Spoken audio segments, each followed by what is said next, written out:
So our official nonprofit name is Community Mercantile Education Foundation, but we're known by our work, which is growing food, growing health.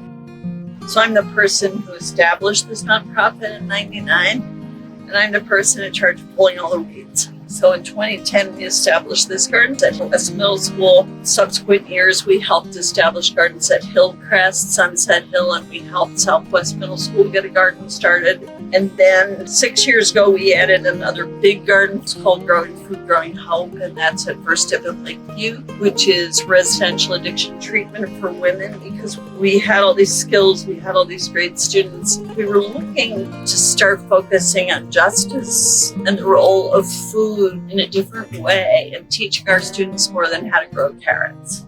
And 6 or 7 years ago, we decided to take a big leap, which is big for us because we're a nonprofit, to not sell our produce, but to donate it.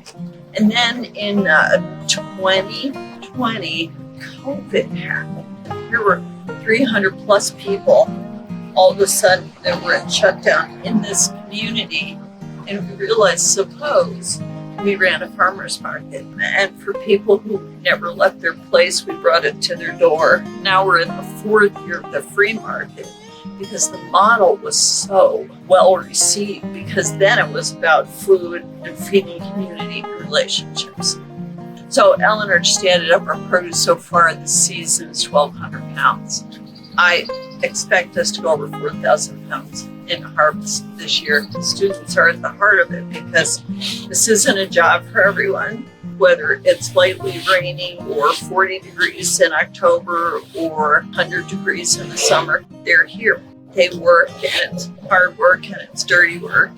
So we're looking for student leaders. So that's the project, Growing Food, Growing Health, Growing Food, Growing Hope. And I would add Growing Food, Growing Community. So that's what we do.